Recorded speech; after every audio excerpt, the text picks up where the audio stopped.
मैं तुम्हें आशीर्वाद देता हूँ। अपने जिस प्रेमी को खोजने के लिए तुम यहाँ आई हो, वो तुम्हें अवश्य मिलेगा, वो तुम्हें अवश्य मिलेगा, वो तुम्हें अवश्य मिलेगा।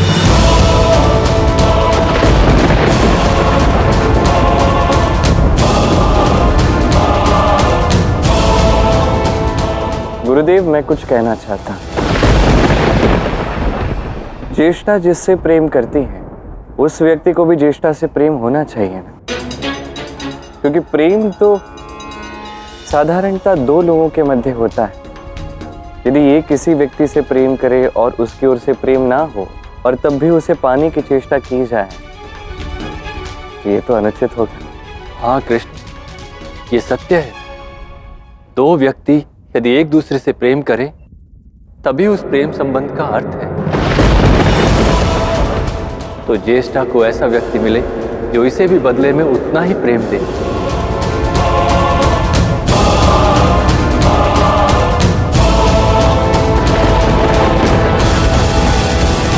अब हम सब विश्राम करेंगे और कल प्रातः आश्रम के लिए प्रस्थान करेंगे कृष्ण। जो आपकी इच्छा गुरुदेव। हलमुख, आइए गुरुवर, मैं आपको विश्राम कक्ष तक ले चलता हूँ।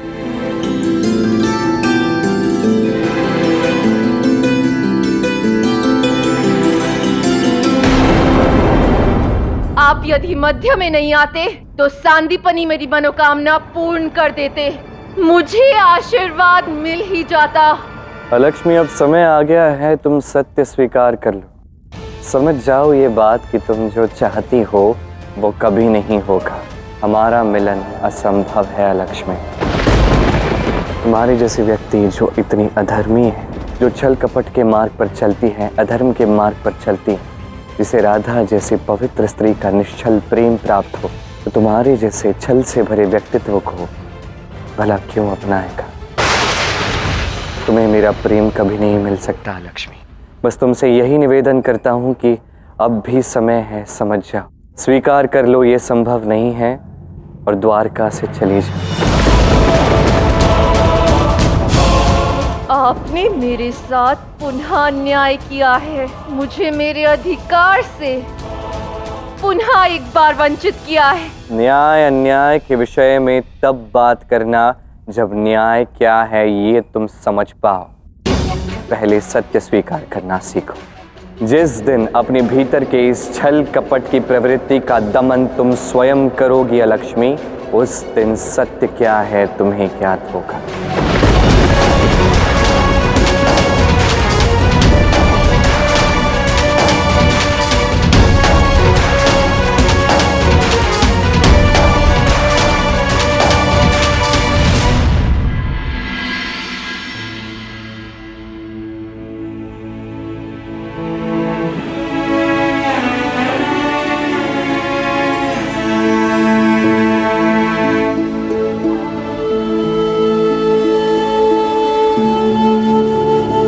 राधा, ऐसे ये सब क्या कर रही हो? हुआ क्या है? कुछ कहना चाहती हो? वो कृष्ण, मेरा मन अत्यंत विचलित है। अच्छा, मुझे ये बात नहीं समझ में आ रही कि ऐसा हुआ क्या कि तुम्हारा मन इतना विचलित है? तो मुझे अचानक जाना पड़ा। मैं सब कुछ छोड़ छाड़ कर चली गई और मैंने ज्येष्ठा को वचन दिया था कि उसके प्रेमी से मैं उसकी भेंट करवाऊंगी। तो उसी क्षण महल में ऋषिवर भी आ गए और उनकी आवभगत के लिए मुझे वहां उपस्थित होना चाहिए था ना कृष्ण। मुझसे त्रुटि हुई है, इसलिए मैं क्षमा के स्थान पर कोई और शब्द ढूंढ रही थी और तुम तो कुछ कह ही नहीं रहे हो।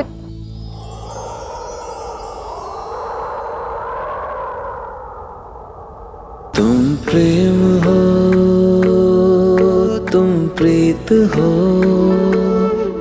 मेरी बांसुरी का गीत हो। तुम प्रेम हो, तुम प्रीत हो, मनमीत हो, राधे मेरी मनमीत हो। राधा कृष्णा, कृष्णा राधा। स्वयं से क्षमा मांगने की कोई आवश्यकता नहीं है। राधा कृष्ण दो नहीं, एक है, समझ गए? अब इन विचारों को मन से त्याग दो और मुझे बताओ भेंट हुई किससे? नारायण से। ज्येष्ठा के प्रेमी को मिलने गई थी ना, उसी से। हाँ, वो नहीं भेंट हुई कृष्ण, वो वहाँ आए ही नहीं। मुझे तो ऐसा प्रतीत होता है कि वो ना ज्येष्ठा से झूठ बोल रहे हैं, पाखंडी कहीं के। तुम्हें समझ में आ रहा है तुम क्या कह रही हो? क्या? तुम ऐसा क्यों कह रही हो? ऐसा क्या किया उसने, मैं जानना चाह रहा हूँ। वो कहने के पश्चात भी वहाँ मिलने नहीं आए, मूर्ख बना रहे ज्येष्ठा को। दूर थे वो। ये तो अत्यंत अनुचित हुआ है। अब तो मुझे लगता है कि तुम्हें निश्चित रूप से उस व्यक्ति को मिलना ही चाहिए। हाँ कृष्ण, वो तो है। मैं स्वयं उनसे भेंट करना चाहती हूँ और उनसे पूछना चाहती हूँ कि ऐसा क्यों किया उन्होंने ज्येष्ठा के साथ। हाँ पूछो। मैं तो ये भी कहता हूँ कि तुम पहले पता लगाओ कि ज्येष्ठा का ये प्रेम, इसका ये प्रेमी, ये है कौन। एक बार तुम्हें पता चल गया कि ये प्रेम कैसा है, प्रेमी कौन है, तो कदाचित और अच्छे से सहायता कर सकते हो, नहीं? किंतु इसमें जानना क्या है कृष्ण? प्रेम तो प्रेम होता है। जो प्रेम हमारे मध्य है वही ज्येष्ठा और उसके प्रेमी के मध्य भी होगा ना। ये तुम्हारा अनुमान है। कोई भी प्रयास अनुमान पर नहीं, सत्य के आधार पर किया जाए तभी वो फलित होता है राधे। और सत्य केवल ये है राधा, राधा कृष्ण का प्रेम, इस समान कोई और प्रेम नहीं है। समझी? अब देखो, सरल सी बात है। तुम दोनों दिखती एक जैसी हो, दोनों का रंग एक समान है, तो क्या इसका अर्थ ये भी हुआ कि दोनों का हृदय एक समान है, दोनों प्रेम भी एक समान करते? नहीं ना। मैं तो ये कह रहा हूँ कि तुम अभी इसी क्षण ये सब छोड़ छाड़ के इसके विषय में जानकारी एकत्रित करो, शीघ्रातिशीघ्र सब कुछ करो, क्योंकि अब वैसे ही पूर्णिमा आने वाली है। पूर्णिमा पे ज्ञात हो ही जाएगा कि ज्येष्ठा का ये प्रेम ये वास्तविक है या नहीं। जिससे वो प्रेम करती है उसे वो प्राप्त कर सकती है या नहीं। किंतु पूर्णिमा से पूर्व क्यों? कि पूर्णिमा पे एक बहुत बड़ा रहस्य, उसका उद्घाटन होने वाला है। और ये एक ऐसा रहस्य होगा जिसे सुनकर जानकर तुम ही नहीं, ये समस्त सृष्टि चकित रह जाएगी। जैसे कि मुझे ज्ञात ही नहीं है। कुछ विशेष बता रहे हो? नहीं देवी लक्ष्मी, मैं आपको ये स्मरण करा रहा हूँ कि आपने पिताश्री को चुनौती दी थी कि आप पूर्णिमा तक राधा को पराजित कर देंगे, परंतु जैसा चल रहा है उसे देखकर तो लगता नहीं कि दूर दूर तक संभव हो पाएगा। प्रतीत होता है कि तुम्हें ज्ञात ही नहीं है कि तुम मुझे अब तक जानते ही नहीं हो। मैं आपके सामर्थ्य को जानता हूँ और इसीलिए मैं एक व्यक्ति को भी जानता हूँ जो आपका सामर्थ्य बढ़ाने में आपकी सहायता कर सकते हैं। मैं ये सिद्ध करना चाहता हूँ कि मैं आपका सच्चा सहायक हूँ और इसीलिए मैं आपका परिचय अपने गुरु से करवाना चाहता हूँ, जो कि आप ही की भांति पिताश्री के बैरी हैं। मेरी भांति? और कौन है ये बैरी? असुर गुरु शुक्राचार्य।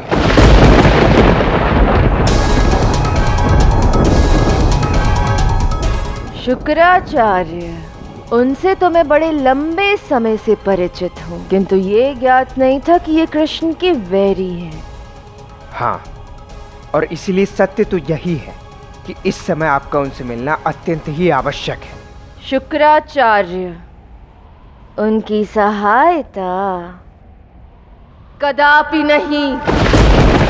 कहीं तुम्हें ये भ्रम तो नहीं कि मुझे उनकी सहायता की आवश्यकता है?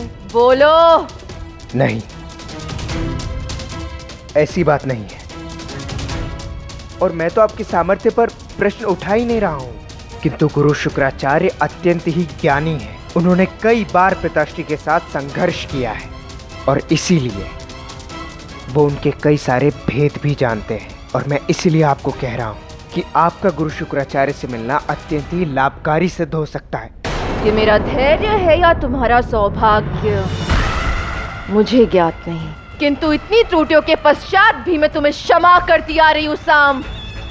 किंतु इस प्रकार का अपमानजनक प्रस्ताव मेरे समक्ष रखने का दुस्साहस कैसे किया तुमने?